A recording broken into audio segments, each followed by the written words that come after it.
안녕하세요. 자, 그러면 앞에 강의한 내용에 관련되는 도판을 간단하게 한번 살펴보기로 하겠습니다. 여러분들이 지금 보고 계시는 우측에 있는 이것이 메소포타미아의 기원전 3500년 경에 소급되는 점토판에 그려진 자료인데요. 그림 같지만은 사실 그림이라기보다는 글씨를 표현하기 위한 그림이다 이렇게 볼 수 있는 거죠. 그 왼쪽에 있는 이 좌측에 있는 이쪽은 중국의 기원전 약 2000년을 전후한 도기 또는 토기에 끌고 놓는 글씨와 같은 글씨의 아주 초반기 형태라고 할 수 있는 거겠죠. 상단에 있는 톡인데 여기 보면은 눈목자 같기도 하고 요거는 화살 시자 같고 요거는 뭐 칼 그림 그 자체죠. 그리고 여기에는 사람의 발 모양이 있고 여기에는 그림이라기보다는 부호 같은데 N이나 N자 같죠. 요거는 거의 약간 후대라서 완전히 밭전자의 자형을 띠고 있고 여기에 좌측에 나무목 그죠. 그리고 여기에 아자형자 우물정자 뭐 요것은 뭐 올레자 같기도 한데 벼화자 같기도 하고요. 자 이래서 메소포타미아의 그 문자 초기 형태는 그림이고 중국에 있어서도 마찬가지로 기원 전후 약 2000년 전에는 같은 성격의 상형 문자로 출발했다는 것을 나타내고 있습니다. 여기에 메소포타미아에 있는 것은 제일 우측에 있는 이것이 아마 손 같아요. 손 같은데 손으로 손가락을 그린 것 같은데 여기 밑에 왼쪽에 있는 중국에 있는 것은 발가락을 그렸습니다. 거의 선조가 비슷하다고 볼 수 있고 여기 나무 목자와 이쪽에 있는 나무 모양과 거의 선조가 유사하다는 것을 알 수가 있습니다. 그래서 동서양이 문자의 출발은 상형으로서 그 성격은 유사하다는 것을 알 수가 있겠습니다. 그 다음에 자, 이 우측 역시 이 우측은 메소포타미아에서 출토된 점토판에 나타난 다소 조금 후기에 이 서령 막대 그죠? 쐐기 문자를 표시했던 요것은 도구의 추정형이고 그것을 찍은 것이 이렇게 지금 나타나고 있어요. 전부 삼각형으로 돼 가지고 서령 문자의 초기 자료로 이렇게 돼 있고 요것은 왼쪽에 있는 것은 중국의 은대의 후반기 기원전 11세기에서 13세기에 출토된 언어에서 출토된 갑골 문자입니다. 왼쪽이 갑문 이것이 우측에 있는 것이 골문입니다. 조금 확대해서 볼까요? 보면은 여기에 글씨가 쓰여져 있죠. 잘 작아서 잘 안 보입니다만은 이 메소포타미아가 이 쐐기 문자로 시작할 무렵과 마찬가지로 중국의 어느 지방의 갑골 문자도 이렇게 문자적 특징을 어느 정도 띠고 있다는 것을 알 수가 있습니다. 자, 그래서 동서 문자는 똑같은 원리하에서 출발했다. 시대적 차이가 좀 있고 표현 기법에 도구의 차이가 있었다. 이것을 알 수가 있습니다. 자, 다음에 이것은 서양의 쐐기 문자의 발전사인데요. 이 우측에 있는 것이 역시 메소포타미아의 비교적 초기입니다. 초기 기원전 약 3000년경 가까이에 있었던 여기 보면은 그림적인 성격이 굉장히 강하죠. 상형성을 띠고 있었던 초기의 도판 자료고요. 요것은 확대를 조금 해볼까요? 요건 보면은 바빌로니아 함무라비 법전 이건 뭐 책에 나오는 내용이죠. 기원전 1800년이니까 메소포타미아 문명의 약간 중기 정도로 볼 수 있죠. 돌에다가 조각상을 새기고 이 하단에다가 여기에 서령 문자를 가지고 이렇게 돌에다가 새겨 놓은 상태입니다. 자, 그래서 서양의 메소포타미아의 이 석각 자료도 굉장히 정교하고 조각도 아주 수준이 높다 이렇게 볼 수가 있겠습니다. 그리고 이 우측 아래에 있는 것이 굉장히 중요한 것인데 요것도 확대를 해 보면은 이렇게 생겼거든요. 요거는 기원전 14세기의 서령 문자가 표음 문자로 나가기 위해서 체제를 갖추면서 알파벳의 선구가 된 서령 문자입니다. 여기에 하나, 둘, 뭐 세부적인 제가 모르지만은 한 뭐 20몇 자의 나자의 그 부호를 나열해서 표음화하려고 하는 그러한 알파벳 초기에 서령 문자의 상황을 볼 수가 있습니다. 자, 그 다음에 자, 요것은 우측에 있는 것이 이집트의 자료예요. 이집트의 신전이나 궁전의 석조로 건물을 세우고 벽면 대부분에 상당히 많은 문자가 그림 문자가 조각이 되어 있습니다. 왼쪽에 있는 것은 궁전 신전 내부의 상황이거든요. 한번 상태를 중간에 한번 볼까요? 여기 보면은 천정이나 벽면에 색채를 넣어 가지고 그림이지만 글씨이면서 그림입니다. 그래서 그림 문자 라고 할 수가 있습니다. 이쪽에 역시 보면 보세요. 이거는 벽화, 왼쪽에 있는 것은 벽화라고 하지만 우측에 있는 것은 이것은 그야말로 돌에다가 이 거대한 축조물을 쌓고 그 표면에다가 조각을 한 것이거든요. 세월이 오래돼 가지고 많이 박락이 된 것도 많이 있는데 이 엄청난 자료죠.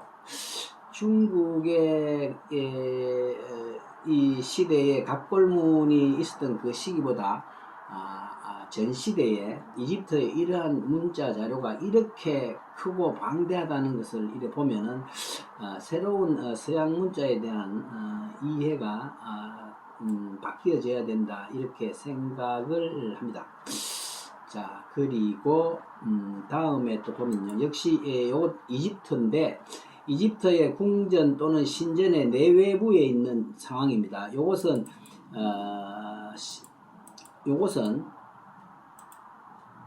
실내의 자료지만 조각과 함께 엄청난 글씨가 그림 문자가 새겨져가 있죠. 자, 그래서 요렇고 역시 보세요. 이 사람 크기에 비해서 궁전의 크기와 거기에 조각된 그림과 글씨 이건 참 상상을 초월합니다. 천정벽까지 엄청난 자료라고 볼 수 있습니다. 이게 사실 저는 뭐 자료가 책으로는 좀 있는데 실제 가보지를 못해서 굉장히 참 안타깝습니다. 언제 한번 갈지 모르겠는데 한번 기대를 해봅니다. 그나마 이런 책들이 소개가 돼서 다행이다 이렇게 생각을 합니다. 자, 그 다음에 볼까요? 요것은 이집트의 문자, 앞에 받는 것은 그림 문자인데 요것은 실제로 필사 문자입니다. 필사 문자인데 필사 문자는 주로 어디에 했느냐? 파피루스라고 했죠. 제가 조금 이따 파피루스를 여러분들한테 한번 보여드릴 텐데 파피루스에 적혀져 있는 글씨 상태입니다. 요것은 여기 보면은 글씨가 좀 앞에 그림 문자하고는 달리 좀 필사체로 써 있죠. 이 신관 문자라고 하는데 국가에서 주도하는 여러 가지 공적인 사업에 씌어진 문자입니다. 신관 문자, 파피루스에 기록되었고 그리고 민간에서는 민족 문자라고 해서 한자의 행초와 비슷한 이런 조금 다소 흘린 듯한 이런 문자도 있어서 중국의 은나라 때 이후에 갑골 문자와 도상 문자의 관계와 이집트의 상형 문자와 이 민족 문자와의 관계가 거의 같은 입장에 있다 이렇게 볼 수가 있습니다. 자, 그래서 그 다음에 제일 우측에 있는 이것은 뭐냐면은 일반 그 피라미드나 일반 사람들의 무덤을 만들고 우리나라 고구려 고분 벽화처럼 그죠? 무덤을 만들고 그 벽에다가 벽화를 그렸는데 그 벽화예요. 사자의 서라는 것인데 죽은 사람들 그 사자한테 보내는 메시지를 그림과 글씨로 넣은 것입니다. 고구려의 고분 벽화와 같은 성격의 이집트의 고분 자료다 이렇게 보면 되겠습니다. 세부를 한번 볼까요? 여러분죠. 글씨와 그림이 여기에는 그림 문자 그림 문자가 들어가 있고 벽화가 이렇게 그림으로 그려져 있습니다. 좀 의례적인 것은 그림 쪽으로 갔고 일상적인 것은 일반 필기체 민간 신관 문자나 민중 문자를 썼다는 것을 알 수가 있습니다. 그 다음에 자, 요것은 이집트의 글씨를 주관한 사람이 글씨를 쓰는 재료 도구를 나타놓은 건데 요것이 파피루스고요. 파피루스 종이고 요것이 아마 뭐 지우개 같은데 칼끝으로 해서 끓는 것인지 지우개인지 모르겠어요. 요것이 먹물통 같고요. 여기에 있는 것이 아마 필기 도구 같아요. 여기 있는 것이 필기 도구에서 갈대를 꺾어서 찍어서 썼다고 하는데 그 구체적인 거는 어떻게 썼는지 모르겠지만은 하여튼 도구가 이렇게 온전히 남아있는 자료가 있어서 소개를 드리고요. 제가 조금 있다가 파피루스와 함께 이 도구를 썼던 갈대 가지를 한번 보여드리기로 하겠습니다. 자, 이렇게 해서 이집트의 문자 서사 자료들을 한번 봤고요. 그 다음에 이것은 서양의 중세의 깃틀펜인데 여기 지금 깃펜을 잡고 어떤 기록을 하고 있는 장면이고 이 깃틀펜을 만드는 공정을 이렇게 해놨어요. 대각으로 끊어 가지고 중간에 대각으로 끊어서 중간에 칼집을 줘가지고 글씨에 폭을 주는 이른바 펜의 기본적인 형상을 이렇게 만드는 과정을 이렇게 해놨어요.